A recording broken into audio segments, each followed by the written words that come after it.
Okay, to get the three screws off of the back of the handle, I had to use an 11 millimeter socket, a 1/4 inch drive, nut driver with a extension.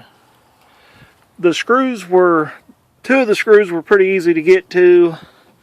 The screw down there at the bottom was bare. I went through this hole right here, but it was still a pretty bad angle on it, but I still was able to get it out. The top one was alright.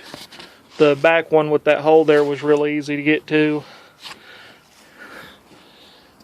To get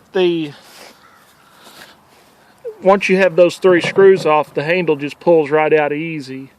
Then you see there's that right there. Now I've already got it popped up. I had to do that because I couldn't video and do it. I had to have both hands. But what I did is I took my pliers and I pushed the two pieces of the clip together and then pulled up on that, I guess you call it a fitting, I don't know.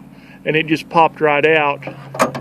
And then the handle, it just came right off.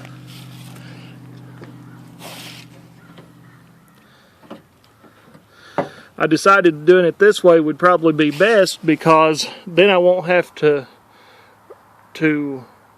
readjust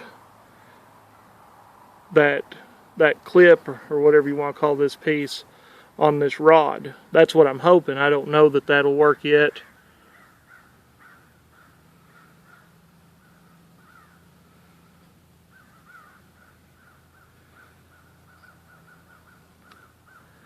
I don't know what else to say about it right now.